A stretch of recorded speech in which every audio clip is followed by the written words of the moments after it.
अतिशय चांगली संकल्पना आदरणीय पंतप्रधान मोदी साहेबांच्या नावाने सुरू झालेली आहे। त्याच्यामुळे शहरांमध्ये एक चांगल्या कॉन्सेप्टचं गार्डन आणि त्याच्यामुळे त्या भागाचा विकास हा अतिशय योग्य पद्धतीने होऊ शकतो।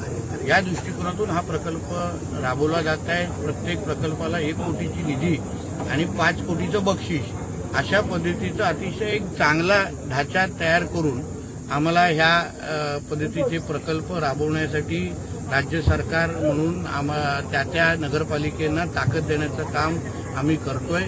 आज वेंगुर्ल्यामध्ये त्याचं भूमिपूजन झालेलं आहे। काही दिवसा अगोदर कुडाळला झालं, येणाऱ्या काही दिवसांमध्ये अन्य शहरांमध्ये पण होईल। पण अशा पद्धतीच्या नमो गार्डन जिल्ह्याच्या प्रत्येक शहरामध्ये उपलब्ध होतील, तयार होतील असा आमचा सगळ्यांचा प्रयत्न। राजकीय प्रश्न आहे, आदित्य ठाकरेंची कार्याध्यक्षपदी निवड होणार अशी अरे बापरे, मग आमचं काय होणार?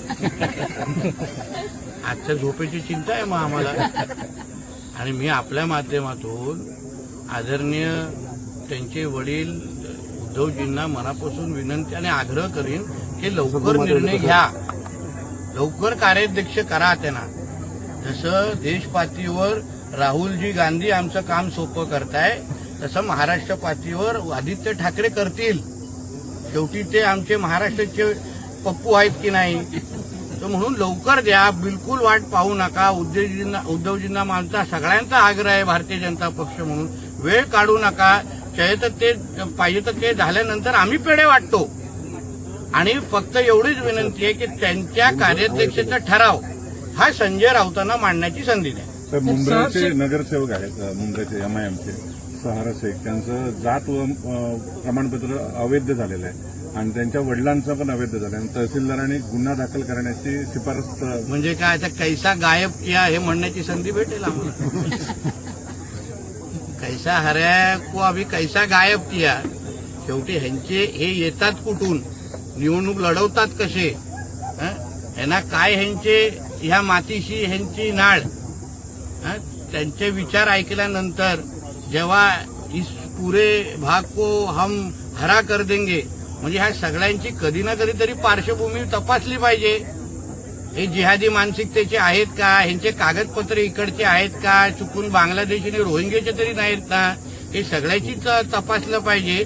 आणि हे लोकांना एकदाच आपल्या पाकिस्तानमध्ये बसलेल्या अब्बाकडे पाठवून द्या। असे लोकप्रतिनिधी आणि अशी घाण आमच्याकडे नको। तर अमरावतीत परतवाडीतील लैंगिक अत्याचारात मुख्य आरोपी म्हणून अयाज मोहम्मद तन्वीर हा मीमचा पदाधिकारी असल्याचं निष्पन्न झालं। पण तुम्ही एक लक्षात घ्या ना, आतंकवादी, जिहादी हे सगळे एकच धर्माचे कसे निघतायत तो? मग आम्हाला का बोललं जातं की आम्ही हिंदू मुसलमान करतो? आमचा मुद्दा एवढाच आहे, ज्या राष्ट्रामध्ये तुम्ही राहता त्या राष्ट्राला कुठेही गालबोट लावण्याची हिंमत करू नका। त्या राष्ट्राचा तिरंगा आपला झेंडा म्हणून स्वीकारा, आमच्याबरोबर वंदे मातरम म्हणा। पण हे असे जे काही हिरवे साप आमच्या देशामध्ये राहतात, ज्यांना आमच्या हिंदू राष्ट्राला इस्लाम राष्ट्र बनवायचे गजवा हिंदच्या अंतर्गत, त्या हिरव्या सापांना जिथेही असतील, कुठल्याही कपड्यात, कुठल्याही वेशात, कुठल्याही बिळात लपले असतील, आमच्या देवाभाऊच्या महाराष्ट्रामध्ये या हिरव्या सापांना जागा नाही।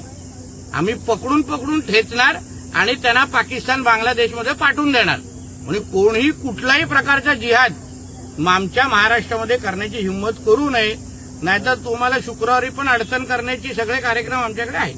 साहेब, या अचलपूरच्या नगरपरिषद निवडणुकीमध्ये त्या मोहम्मदला निवडणूक प्रमुख MIMने केलेलं।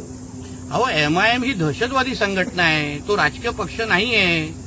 PFI आणि ISIS ह्या धर्तीवर MIM नावाची ही संघटना आणि पक्ष ज्याला आपण म्हणतोय, हे सगळ्या दहशतवाद्यांना निवडणुकीच्या प्रक्रियेमध्ये आणणं हेच MIMचं काम आहे। म्हणून पहिला हे MIM वर बंदी टाका, कारण ह्यांच्यातल्या अगर पदाधिकारी कार्यकर्ते उद्या आतंकवादी निघत असतील, देशाच्या विरोधात काम करणारे निघत असतील, तर मग हा असा पक्ष आपल्याला पाहिजे कशाला? आपल्या भारतीय लोकशाहीमध्ये बंदी टाका ना, आणि त्या OWCला जेलमध्ये टाका। कुठल्या हिशोबाने त्या लोकांना निवडणूक लढवायची संधी देतात? उद्या निवडणूक जिंकल्यानंतर चुकून जिहादच करणार आहेत, बाकी काय करणार? बंदी टाका एमआयएमवर, अशी माझी मागणी आहे. तर नेस्को सेंटरमध्ये जाऊन मनसे आणि ठाकरे शिवसेनेने घोषणाबाजी केली आहे सरकार विरोधात ड्रग्ज प्रकरणावरून. मग ड्रग्ज फ्री महाराष्ट्र, ड्रग्ज मुक्त महाराष्ट्र हाच तर आमच्या देवेंद्र फडणवीसजींचं उद्दिष्ट आहे. मुख्यमंत्री म्हणून त्यांच्या कारकिर्दीमध्ये जिथे जिथे ड्रग्ज विकणारे हे सगळे जिहादी आहेत, त्या सगळ्या लोकांना बिळातून बाहेर काढून आमचंच देवाभाऊचं हे सरकार त्यांना जेरीस आणतंय. म्हणजे तुम्ही कितीही आंदोलन करा, काही करा, ड्रग्सच्या बाबतीमध्ये राजकारण नाही. ड्रग्सच्या बाबतीमध्ये सगळेजण आम्ही एकाच तर्फे आहोत आणि ड्रग्ज मुक्त समाज हाच आमच्या सरकारचा मुख्य हेतू आहे. म्हणून जे जे काही ड्रग्ज विकणारे आहेत, पिणारे तर कारवाई होणारच, पण जे विकणारे आहेत ते जे काही बिळात लपलेले आहेत त्या सगळ्यांना पकडून कारवाई होणार. साहेब, मध्य रेल्वेच्या ताफ्यामध्ये काल एक स्वयंचलित दरवाजा उघडणारी नॉन एसी लोकल जी आहे ती दाखल झालेली आहे. मात्र त्या लोकलमध्ये हिंदी आणि इंग्रजी त्याच शब्दावर सूचना आहेत. मराठी मात्र कुठेही उल्लेख नाही, त्यामुळे प्रवाशांनी नाराजी व्यक्त केली. ठीक आहे ना, तशा पद्धतीची मागणी आपल्या महाराष्ट्रामध्ये एअरपोर्ट असेल किंवा प्लेन असेल, ट्रेन असेल, मेट्रो असेल, सगळीकडे मराठी आलीच पाहिजे, सगळीकडे अनाउन्समेंट झालंच पाहिजे. म्हणून अशा पद्धतीच्या पद्धतीने मागणी आहे. आणि किंवा मराठी अगर येत असेल तर आम्ही स्वतः केंद्र सरकार आणि रेल्वे मंत्र्यांशी बोलू आणि मराठी सुरू करून घेऊ तिकडे. सर, खरात प्रकरणात अंजली दमानी यांनी पत्रकार परिषद घेतली आणि त्यांनी मोठ्या नेत्यांवर आरोप केले. एकनाथ मी शिंदे पत्रकार परिषद बघितलेली नाही म्हणून त्याच्यावर बोलणं उचित नाही.